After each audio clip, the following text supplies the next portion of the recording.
Alright, hello. So in this video, I'm going to be showing you guys and explaining part 2 to the Asteroid game basic C++ implementation that I did make.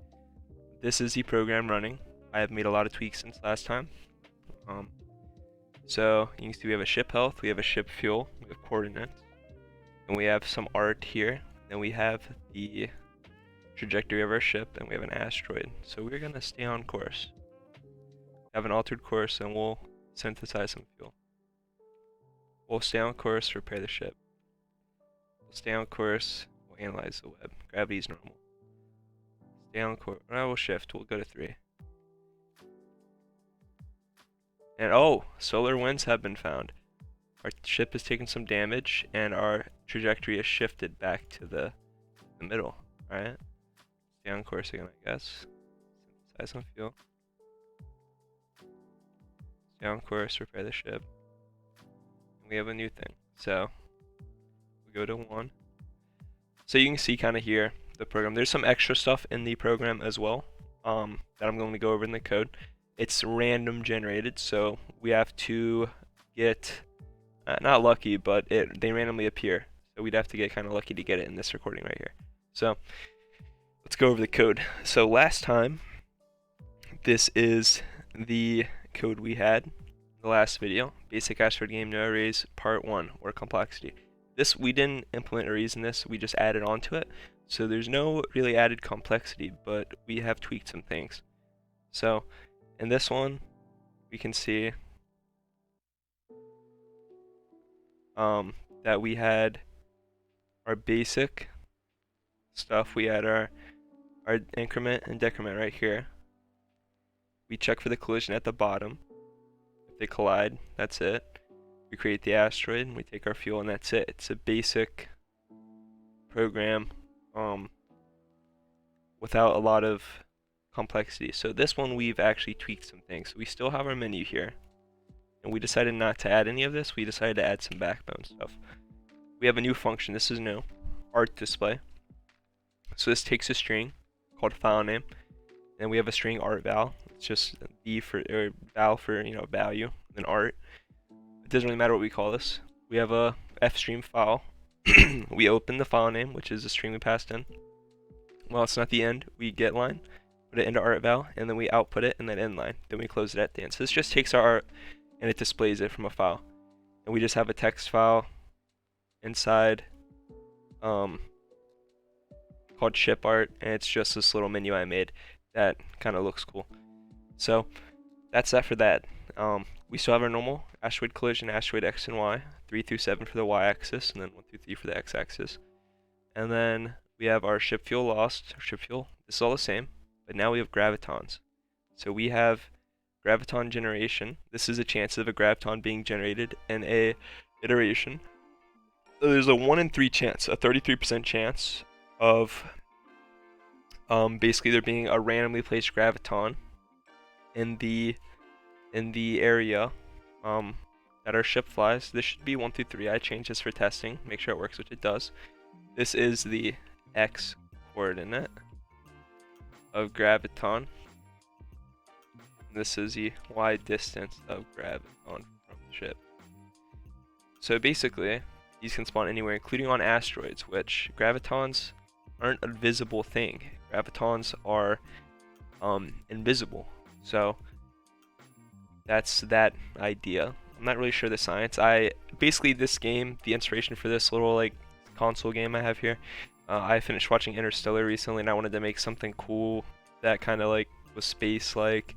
I had a lot of crazy ideas for this, but I'm kind of content with just having this be a basic program here, just to put in my basic C++ projects folder. But we have the solar wind chance here. This is a chance of solar winds being generated, which I'll go over in a second. And this is the x-axis that your ship gets moved to if a solar wind occurs. And it's the damage that happens if a solar wind occurs. So first, we have our normal stuff, our ship. Our basic x and y axis start. Then the asteroid spawns our 0, 0 to start. Grav, same thing. Our graviton found bool starts at false. And our counter for graviton starts at 0. Then we have our basic stuff. So we actually switched this up. Last time, these were at the bottom. But if we pre-increment and pre-decrement, it actually runs a bit better. So we increment/decrement the asteroid positions at the start. And then we generate a random 1 through 3, or I think it's 1 through 4, 1 through 4 value. This is the chances of a solar winds occurring. It's a 25% chance each iteration of this loop. And if it equals 4, 1 and 4, it doesn't matter what this number is, then we get the damage from the random generator, which is 20 to 100. Then we set our health to what the damage taken. Tell the user solar winds have been found, this much damage has occurred. Then we get the random x coordinate from here, 1 through 3. Or where is it? Right here. So whatever this equals, basically, is where the ship shifts to. If it's the same as our current x coordinate, the winds have not affected our trajectory. Otherwise, the solar winds have shifted our trajectory. We set our new x, and then we get our new art, and then the new, the ship's in a new position at the next start iteration. So this actually checks for the collision first. It's important. The order is actually very important here. You have to check for the collision first, and then you roll a dice. So we check for the collision, and if there's been a collision, then it's the same thing we had before. Or this is actually graviton, not asteroid. So we check, it's the same logic. If grav y, which is a position, equals 0, which means, because we decrement it each time, it means it's on the same level of the y plane as the ship. And if the x's are equal, it means they've collided. Then we have a graviton collision, and we output that gravity seems to be running different here. And we set this equal to true. So let's actually ignore all this for now, right? Ignore all this. Let's come down here. We have case C. Case C deals with the gravitons. So if graviton found, which is now true if we found one, and they select C, then graviton's been found and collected, we increment the graviton counter. Otherwise, it's just going to say gravity's running normal here. And if they do this after a certain amount of gravitons have been found, then we've solved gravity, and congratulations, the game ends. So it's kind of like Interstellar. You guys have seen the movie. I don't want to spoil it, but this is heavily inspired by some of the stuff from Interstellar. And I wanted it to be really, really a lot more cool, but I just don't have the skills yet to make, even as a human, don't think there's a human that can conceptualize time in a 3D aspect, but nah, I digress. So basically, this ends the program. So if graviton's been found, then graviton is equal to true. But it goes back to false at the end of the loop down here. So it's true temporarily. Obviously it goes back to false once your ship passes by it. So that's the logic for that. And this is a generation of a graviton. So we have a 1 in 3 chance. If it's equal to 1, 1 in 3 doesn't matter what this is. And if the graviton y is less than 0, then we go ahead and we generate a new graviton position. So that's how that works. Actually, let's do this. I don't even think there should be a chance. I think that's a bit better. I think we need to have gravitons be more prevalent. So we'll just delete the graviton generation chances altogether. There we go. This is going to be even a lot more gravitons. So that's that logic. Asteroid collision is the same. It's the exact same logic as above.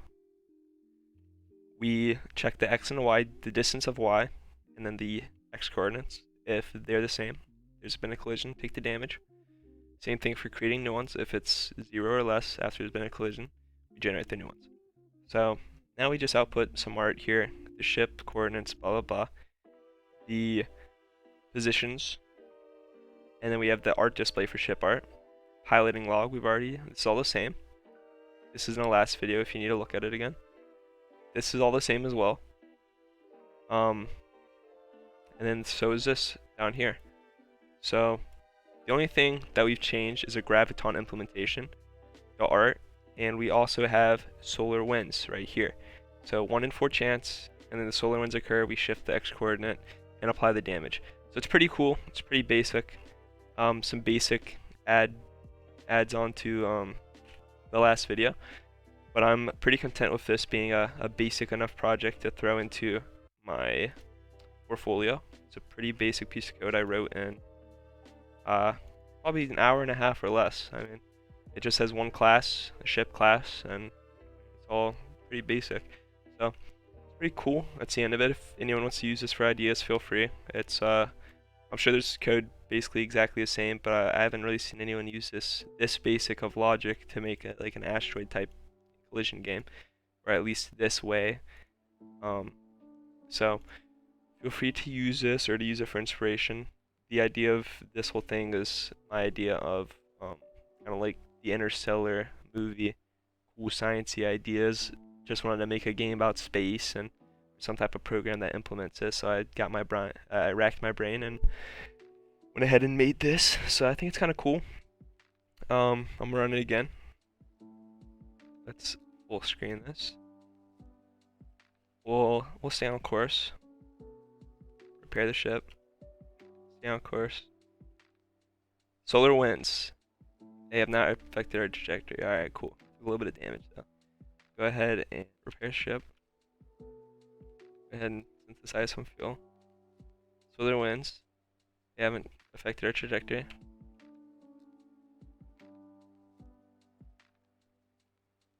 Solar winds. Alright.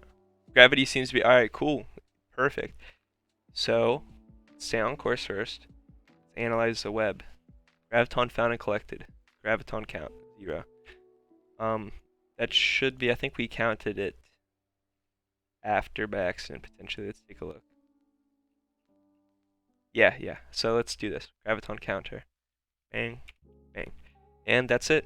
The program is all done and all fixed, and it's upgraded from the last one a good bit. Now there's actually a purpose of the game, not just dodging those, the simple asteroids. So I mean that's it. This could easily have more stuff added here, but I think it's cool enough to just let it rock as it is. I had another idea of adding a farm implementation, right, and then not troops, but ship members, like crew members. But I feel like that's too much complexity to add to a program that's already kind of running off of being this basic, no arrays, just integers for the coordinates. It'd be pretty easy to add, but I think it'd look kind of silly to have this basic stuff here and then just throw in a list of crew members that belong to the ship and a farm that belongs to the ship that you get the food for the food members. It'd be a weird web of connected classes, but I'm content with this and I like it. So I'm gonna go ahead and end the video here. I'm gonna scroll through the code again real slow.